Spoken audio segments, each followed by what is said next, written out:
안녕하세요. 배신의 장미입니다. 오늘의 사연 시작하겠습니다. 시어머니 시집살이보다 시누이 시집살이가 더 무섭다라는 말 어떠세요? 마치 자신이 시어머니라도 된 것처럼 손 위든 아래든 며느리들에게 감나라 배나라 하는데 그 오만함과 교만함 정말이지 화가 나다 못해 복장이 다 터질 지경이었었죠. 한바탕 시누이 때문에 전쟁을 치를 수밖에 없었던 제 이야기 한번 들어봐 주시겠어요? 우선 저희 부부는 결혼할 때부터 아이 생각은 아예 없었습니다.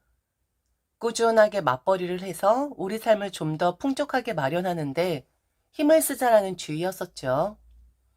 저는 아이를 낳고 싶긴 했었는데 남편이 그렇게 말리더라고요. 주변에 아이 낳은 친구들 보면 자기들 생활도 없고 너무 찌들어 산다면서 말이죠. 결혼을 해도 결혼한 것 같지 않은 결혼 전의 모습을 유지하기를 바랐었고, 운동부터 시작해서 가꾸는 것까지 하나도 소홀히 하지 말자 그러더군요. 어디 나가서 미혼인 척 하자라는 게 아니라 결혼했다고 해서 서로 너무 풀어지지 말자라는 의미였는데, 처음엔 아이 문제 가지고 좀 실랑이를 했었는데 그냥 제가 포기를 했습니다. 그런 생각이 들더라고요. 마치 제가 국어를 하고 있는 아이 갖고 싶지 않다라고 말하는 사람한테 가짜라고 말하는데 점점 자존심이 상하더라고요. 그래서 저도 아이 생각 아예 지워버리긴 했습니다. 결혼을 한다는 것이 요즘엔 여자의 역할, 남자의 역할, 구분이 없다고들 하는데 저희도 그런 경우였었습니다. 여유 있는 친정 부모님 도움 받아서 제 명의의 집을 구입했고 남편이 필요한 혼수를 해온 그런 시기였죠. 저희 부부나 저희 친정 부모님은 이 부분에 대해 아무런 생각이 없었으나 시댁에선 우려를 좀 표하긴 했었습니다. 역할이 좀 바뀐 것 같다면서 말이죠. 혼수를 아들이 한다고? 아니 그래도 우리가 집을 해야 하는 건데. 아니 아가, 정말 그렇게 해도 된다는 거니? 이거 사돈 어른들한테 책 잡히는 건 아닌지 모르겠다. 남자가 돼가지고 여자 집에 그것도 여자들이 하는 혼수를 해가지고 들어간다고 하면 아무 말씀 없으시니? 네, 아무 말씀 없으신데요. 그리고 어머니, 요즘엔 여자 역할, 남자 역할 따로 구분 짓지 않아요.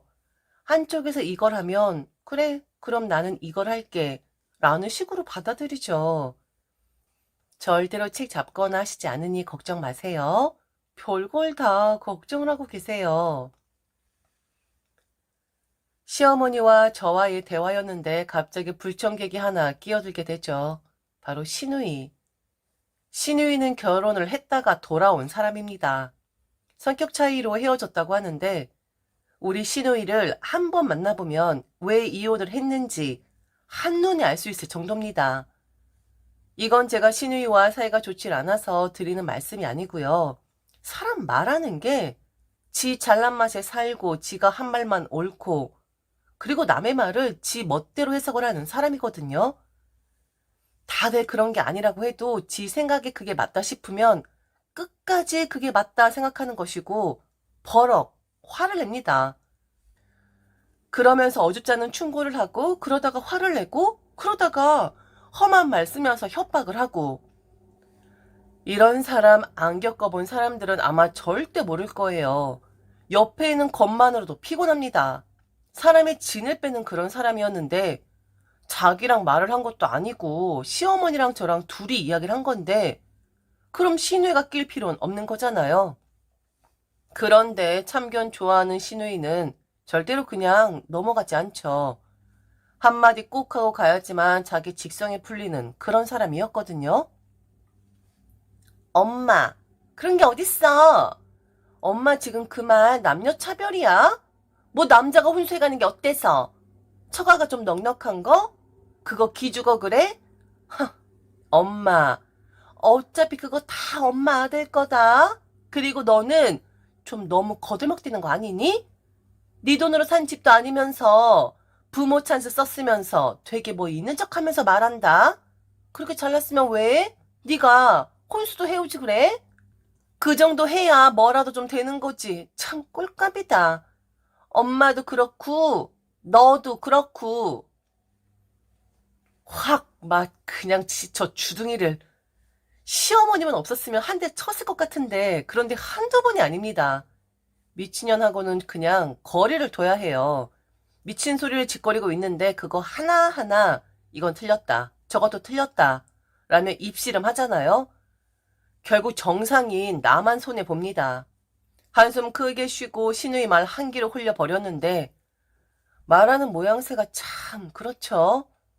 어쩜 저렇게 밉상으로 말을 하는 건지. 제가 봤을 땐 진심 자격지심 같은데 자기는 아니라고. 자기는 그 누구보다 당당하다 했으면서 저희 상견례 마치고 그 다음날 시댁에 난리가 났었답니다. 시누이 때문에요. 상견례장에서도 그렇게 호짝호짝 술을 마시더니 집에 돌아가서도 혼술을 했나 보더라고요. 술 취했으면 자면 될 것을 잔뜩 취해서는 시어머니 댁으로 찾아왔답니다. 그러면서 서럽다고 했다네요. 제가 자기를 경멸하는 눈으로 쳐다봤다나? 우리 집 식구들이 이혼한 여잔데 왜 저 여자가 신성한 상견례장에 와 있는 건가? 라고 수군대는 것 같았다고. 이런 집안이랑 꼭 사돈을 맺어야겠냐고 난리를 쳤다고 합니다. 이 정도면 거의 뭐, 이 정도면 거의 뭐 정신병자 수준이죠. 이혼하고 혼자 살고 있는 시누이인데 원래는 시어머니 집에 들어오려고 했었는데 그거 시어머니가 막았다고 합니다. 그냥 집 얻어서 따로 살라고. 이혼한 뒤 쓸쓸할 당신의 딸을 걷어주신 게 아니라 어찌 보면 한 번 더 내친 경우라고 볼 수 있는데 충분히 이해가 가는 부분이었죠. 술 깨고 나서는 아무 일도 없었다는 듯이 또 그렇게 행동을 하고, 남편도 너무 좋았고 시어머니도 너무 좋았지만 저는 이 시누이가 너무 걸렸었어요. 결혼을 망설여질 정도였으니 말 다 했죠. 그런데 제가 결혼을 안 하고 남편과 헤어지게 된다면 시누이가 좋아라 할 일인 듯 하더라고요. 아, 저 또한 너무 유치해지는 것 같은데 암튼 싸우고 싶은 여자는 아니었지만 그래도 지고 싶은 마음은 눈꼽만큼도 들지 않는 그런 시누이긴 했습니다. 그렇게 별난 시누이를 두면서 저는 결혼을 했고, 결혼을 하고서도 시누이의 갑질과 예의 없음과 무례함은 계속되긴 했습니다. 저희 시댁은 원래 시아버지가 살아 계셨을 적엔 제사가 8개나 있었답니다. 그런데 시아버지 돌아가시고 나서 시어머니는 모든 제사를 절로 모셨고 지금은 제사를 지내고 있지 않은데 시누이가 그러더라고요. 아버지 제사라도 며느리 들어왔으니 지내야 하지 않겠냐고요. 우선 제사가 8개였었다라는 것에 기함을 했었고, 그리고 시아버지가 돌아가시자 그 많은 제사를 모두 절에 모신 시어머니의 결단력에 저는 놀랄 수밖에 없었죠.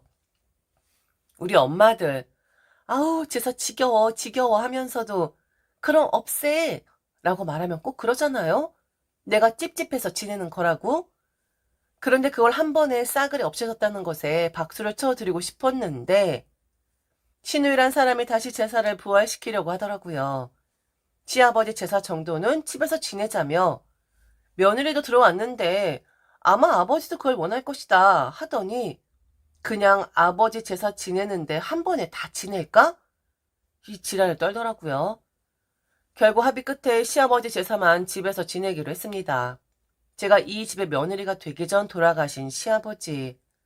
얼굴 한 번 뵌 적 없는 분이었지만 그 정도는 제가 하겠습니다. 라고 하는 게 남편에게도 시어머니에게도 좋은 일이라고 생각을 했거든요. 그리고 제사 준비도 저뿐만 아니라 남편도 시어머니도 도와주는 정도가 아니라 적극적으로 나서서 하는 입장이었기에 후회는 없었습니다. 그런데 시누이가 제사를 지낸 며칠 뒤 제게 문자를 보내왔는데 참 기가 막히더군요. 동생이 제사 때 일하는 거 보기 좋지 않더라. 우리 엄마도 늙었는데 네가 다 알아서 하면 안 되는 거야? 그렇게 제가 하겠습니다. 라고 할 땐 언제고. 왜 다른 사람을 부려먹어? 며느리면 네가 해야지. 그리고 네가 뱉은 말이 있으면 다 해야지. 왜 내 동생이랑 엄마를 부려먹냐고. 다음부터 조심해. 만약 또 그러면 가만히 안 둘 거야. 그냥 한번 들이받아야 할 것 같더라고요. 그동안은 그냥 내가 피하자라는 마음이었는데 시아버지 제사면 자기 아버지의 제사입니다. 그리고 제사를 부활하자라고 먼저 말을 꺼낸 건 시누이였었고요. 그럼 시누이는 정작 자신의 아버지 제사 때 무얼 하냐. 사진 찍는 게 답니다. 다 차려놓은 밥상에 그것도 가장 늦게 와서 사진 찍고 인스타나 자기 카톡 사진에 해놓는 게 전부예요. 그러면서 보고 싶어요 아버지 라는 문구를 꼭 쓰곤 하죠. 문자를 받은 저는 신우에게 전화를 걸었습니다. 한 번에 받는 경우 없는 사람이라 받을 때까지 했는데 신경기적으로 왜? 라고 소리를 빽 질러가면서 전화를 받더군요. 형님, 이 문자 뭐예요? 이거 진심이에요? 지금 저랑 한번 해보자는 거예요? 그래서 이런 문자 보낸 거예요? 뭐? 한번 해봐? 하, 넌 눈 없어? 한글 못 읽어? 아니면 뭐 영어로 써줬어야 했니? 이게 어디서 지금? 그래서 문자 받고 기분 나쁘다. 그래서 나한테 전화를 했다. 따지려고? 아무리 입만 움직이는 신유라지만 참 그 입 참으로 가볍다 가벼워. 남의 자식이 나는 제사에 제 시간에 참석하고 게다가 음식까지 하는데 그래 그럼 너는 뭐 하는데? 자식인 너는 뭐 했길래 지금 이런 문자를 보내? 형님이라고? 시누이라고? 형님다워야 형님이고 시누이다워야 시누이 대접을 해주지. 참 꼴값을 떤다. 저 일로 저와 시누이는 원수 사이가 되어버렸어요. 봐도 못 본 척 안 보이는 척하는 그런 사이가 되었죠. 남편도 시어머니도 그냥 그런가 보다 하더라고요. 제게 아무 말씀 없으시길래 저는 시어머니가 저를 이해해 주는 거라고 생각을 했었는데 그런데요. 역시 피는 물보다 진하고 그 핏줄이라는 것은 어쩔 수가 없는 거더라고요. 그날을 생각하면 아직도 끔찍한데 원수같이 지내는 시누이가 제 차를 타고 집에 돌아가야만 하는 상황이 있었어요. 친척의 잔치에 갔었다가 시어머니가 그곳에서 주무신다 하니 남편 또한 시어머니 모시고 와야 하니 그 다음날 온다고 하더라고요. 그래서 결국 원수인 저와 시누이가 제 차를 타고 집으로 오는 길이었는데 아주 조용했습니다. 침묵만이 흘렀는데 갑자기 정적을 깬 건 바로 시누이였었죠. 너는 왜 그 모양이냐고 하더군요. 왜 자기 말을 고깝게 듣고 자기가 무슨 말만 하면 바로 말대답을 하는 거냐고요. 나도 너를 별로 마음에 들어하지 않지만 너도 그런 것 같다. 그런데 너는 며느리니까 적어도 네가 교양이 있는 애라면 대놓고 티는 내지 말아야 하는 거 아니냐고 하더라고요. 아, 할 말이 없어서 길게 한숨을 쉬었더니 갑자기 왜 한숨을 쉬냐며 운전하고 있는 제게 욕을 하면서 달려들었고 시골길에 달리던 저의 차는 그만 밭에 처박히고 말았습니다. 사고를 당한 거였어요. 기절을 한 듯 했고 깨었을 땐 저는 병원이었습니다. 제 옆엔 저희 부모님이 계셨고 남편이 없더라고요. 나중에 알게 됐죠. 남편은 시누이 옆에 있었다라는 것을요. 둘 다 경미한 부상이었지만 그래도 밭으로 떨어지는 사고였기에 충격은 좀 컸었습니다. 그리고 제가 괜히 사고를 당한 게 아니잖아요. 시누이가 고성을 지르면서 욕을 하면서 제게 달려들었기 때문에 일어난 사고였잖아요. 그냥 운전 미숙으로 처리를 하긴 했는데 그때부터 좀 두렵더라고요. 아, 저 여자 정말 미친 여자구나. 저 여자랑 계속 같이 있다가 나 골로 갈 수도 있겠구나 싶은 생각까지 들더군요. 그렇게 한 달 정도 지났을까요? 시어머니, 남편, 그리고 시누이 이 세 명은 바로 제 앞에 앉아 있었고 그리고 저만 홀로 앉혀놓고는 저보고 시누이에게 사과를 하라는 겁니다. 사고를 내서 시누이에게 크게 상흔을 입혔으니 저보고 사과를 하고 앞으로 시누이에게 대들거나 맞서거나 하지 않는다는 약속을 받고 싶다고 하는 거예요. 아, 어이가 없어서 말이 안 나오는 상황이었는데 그러면서 시누이가 지금 몸이 좋질 않으니 저희 집에 데리고 있으면서 요양을 좀 시켜주라고 하는 겁니다. 제가 사고를 냈고 제가 부주의하게 운전을 해서 그리 되었으니 신우의 요양은 제가 시켜주는 게 맞다면서요. 애가 분명 입이 거칠긴 한데 그래도 이렇게 몸까지 아플 필요는 없지 않냐고. 혼자 살고 있는데 애가 몸이 아파서 밥도 못 먹고 있다고. 우리 집으로 오라고 해도 엄마한테 패 끼치고 싶지 않다면서 거절을 한다고. 그러니 가해자인 제가 신우의 수발을 드는 게 당연하다라는 거였습니다. 네가 돌봐라. 내 딸 아프다고 하니까 네가 돌보라고. 얼마나 미우면 그런 어처구니 없는 사고를 내니? 네가 우리 딸을 골로 보낼 마음이었으니까 그렇게 한 거지? 거기가 떨어질 곳이었니? 나는 너가 점점 더 무섭다. 그런데 우리 딸은 네 편 들더라. 그날 네가 유독 피곤해 보였다고 하던데. 아, 너 졸음운전 한 거라며. 네가 잘못한 부분은 네가 가장 잘할 것이야. 그러니 우리 딸, 네 시누이 니네 집에 모시고 가서 안방도 내주고 금이야 오기야 보살펴. 우리 딸 단 한 군데도 안 아프게끔 만들어 놓으라고. 핏줄은 이래서 강해요. 아주 강해요. 그 끈적끈적하게 떨어지지 않으려는 가족에 아주 높게 삽니다. 남편도 미간에 인상을 쓰면서 한숨을 쉬었고 시누이는 저를 그냥 진짜 재수없게 쳐다만 보더라고요. 그런데요, 저는 졸지도 않았고 그리고 운전 미숙으로 그리 된 것도 아니에요. 시누이가 달려들었다고요. 그런데 당시 차 안에는 우리 둘만 있었으니까 거짓말치기 좋아하는 시누이 입장에서 졸음운전이다. 뭐 자기를 해하려고 했다 등등. 얼마든지 지어낼 수가 있었겠죠. 제가 어떤 사람인데 제가 그냥 넘어갔을 거라 생각하나? 저는 남편의 얼굴을 보면서 똑바로 물었습니다. 당신도 그렇게 생각해? 내가 정신 나간 여자처럼 당신 누나 해하려고 그랬다고 생각해? 졸음운전하고 당신 누나 다치게끔 내가 가해자라고 생각을 해? 진짜로? 당신 누나 우리 집에 데리고 가서 내가 수발 들어줘야 한다 생각하는 거지? 남편은 아무 말 하지 않았지만 표정으로 알 수 있었습니다. 그렇게 해야 한다 생각하는 것 같더라고요. 그래서 저는 신우에게 물었어요. 후회 안 할 자신 있어요? 지금 이 상황? 올해도 안 걸릴 텐데. 딱 5초면 지금 당신 지금 그런 꼴로 나 못 쳐다보는데. 진짜 이렇게 나온다. 이렇게 하고 싶다 이거지?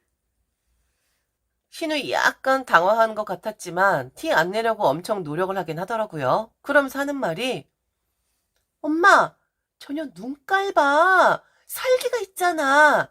내가 이번 참에 저 눈깔 완전히 선한 눈깔로 바꿔놓게. 가소롭더라고요. 저는 전화기를 꺼내 스크롤을 한 뒤 음성 녹음 하나를 들었습니다. 그곳엔 그날 신우가 제 차를 타기 시작했을 때부터 모든 것이 녹음이 되어 있었어요. 제 불박은 오디오 기능이 없는 경우였던지라 그냥 신우이가 제 차를 타고 간다 하니 녹음이 하고 싶더라고요. 거기엔 다 들어 있었습니다. 신우이 혼자 개 지랄을 떨며 언성을 높이는 그리고 왜 이러세요? 라는 저의 목소리, 비명소리까지 다 녹음이 되어 있었어요. 세 사람의 표정 보고 싶지도 않았기에 저는 그냥 툭 하고 일어났습니다. 그리고 남편에게 말했어요. 이 여자 정신 나간 여자야. 나한테 달려들더라. 그런데 뭐? 내가 졸음 운전을 해?